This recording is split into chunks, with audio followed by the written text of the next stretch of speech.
अथ देव्या कवचम्। ॐ अस्य श्रीचण्डिकवचस्य ब्रह्मा ऋषिः अनुष्टुप्छन्दः चामुण्डा देवता अग्न्यासोक्तमातरो बीजं दिग्बन्धदेवतास्तत्त्वं श्रीजगदम्बा प्रियतर्थे सप्तशती पाठाग्नवे जपे विनियोगः। ॐ नमश्चण्डिकाय। मार्कण्डे उवाच। ॐ यद्गुह्यं परमं लोके सर्वरक्षाकरं नृणां यन् कस्यचिदाख्यातं तन्मे ब्रूहि पितामह। ब्रह्मोवाच। अस्ति गुह्यतं विप्र सर्वभूतोपकारकं देव्यास्तु कवचं पुण्यं तच्छृणुष्व महामुने। प्रथमं शैलपुत्री च द्वितीयं ब्रह्मचारिणी तृतीयं चन्द्रघण्टेति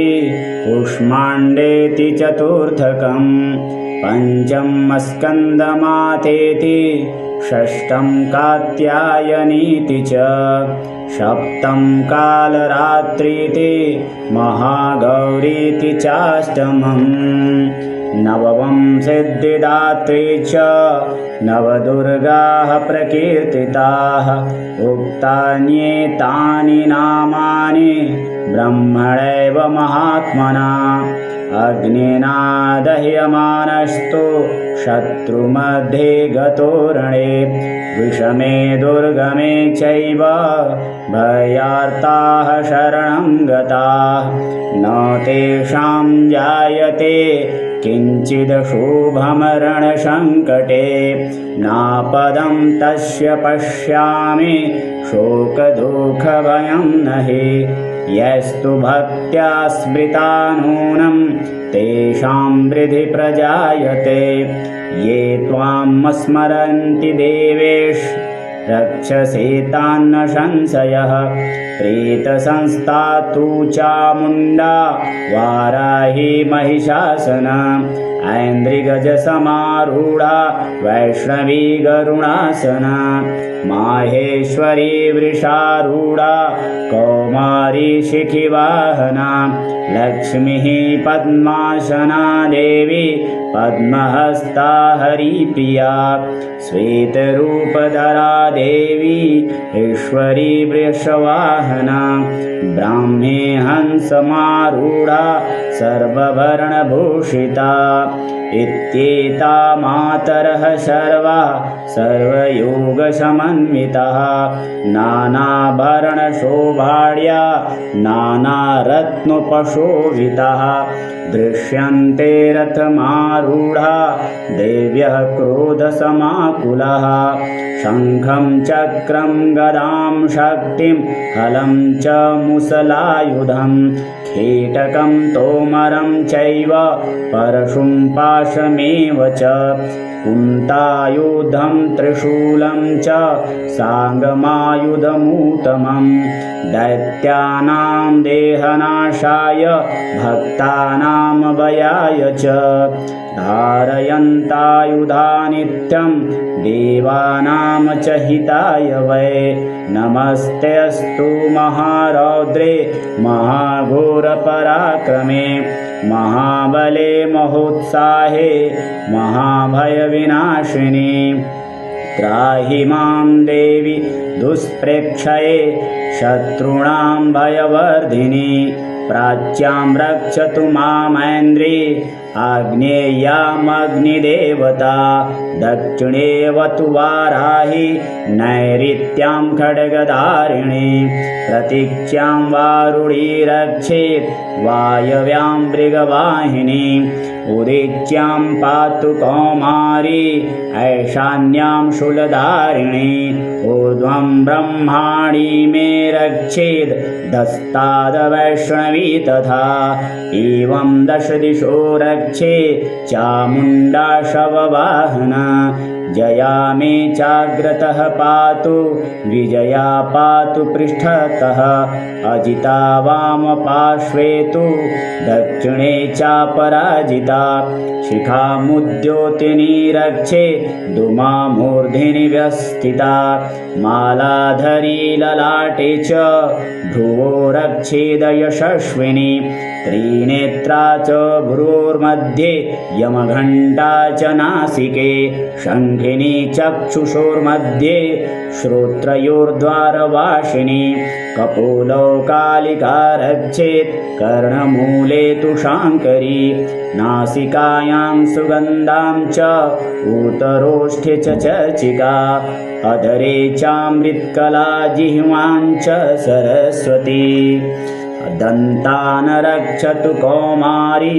कण्ठदेशे तु चण्डिका घण्टिकां चित्रघण्टा च महामाया च तालुके कामाक्षी चिबुकं रक्षेत् वाचं मे सर्वमङ्गला ग्रीवायां भद्रकाली च पृष्ठवंशे धनुर्धरी नीलग्रीवा बहि कण्ठे नलिकां नलकूवरी अस्कन्ध्यो खड्गिनी रक्षेत् बाहु मे वज्रधारिणी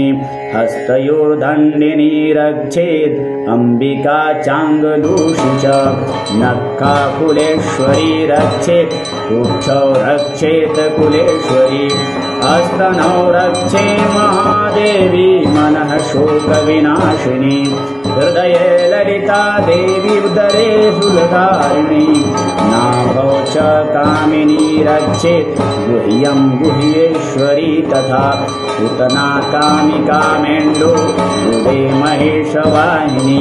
कटयां भगवती रक्षेत् जानुनी विन्ध्यवासिनी जङ्गे महाबला रक्षेत् सर्वकामप्रदायिनी गुल्पयोर्नारसिंही च पादपृष्ठे तु तेजसी पादाङ्गुलीषु श्रीरक्षेत् पादाधस्तलवासिनी नखानदंष्ट्राकराली च केशांस चैवोर्ध्वकेशिनी रोमकूपेषु कौवेरी त्वचं वागीश्वरी तथा रक्तमज्जा वसा मांसान्यस्ति वेदांसि पार्वती तन्त्राणि कालरात्रिश्च पीतं च मुकुटेश्वरी पद्मावती पद्मकोशे कफे चूडामणिस्थिता ज्वालामुखी नखज्वालामभिद्या सर्वसन्धिषु शुक्रं ब्रह्माणि मे रक्षेच्छायां छतेश्वरी तथा अहङ्कारं मनोबुद्धिं रक्षे न मे धर्मधारिणी प्राणापानौ तथा व्यानमुदानं च समानकं वज्रहस्ता च मे रक्षेत प्राणं कल्याणशोभना रसे रूपे च गन्धे च शब्दे स्पर्शे च योगिनी सत्त्वं रजस्तस्तश्चैव रक्षे नारायणी सदा आयुरक्षतु वाराहि धर्मं रक्षतु वैष्णवी यशः कीर्तिं च लक्ष्मी च धनं विद्यां च चक्रिणी गोत्रमिद्राणि मे रक्षेत् पंशु मे रक्ष चण्डिके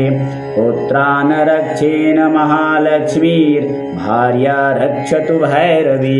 पन्तानं सुपथा रक्षेन मार्गं क्षेमकरी तथा राजद्वारे महालक्ष्मीर्विजया सर्वतः स्थिता रक्षाहीनं तु यत् स्थानं वर्जितं कवचेन तु तत्सर्वं रक्ष मे देवी जयन्ति पापनाशिनी पदमेकं न गच्छेतु यदीच्छेच्छुभमात्मनः कवचेनावृतो नित्यं यत्र यत्रैव गच्छति तत्र तर्तार्थलाभश्च विजयः सार्वकामिकः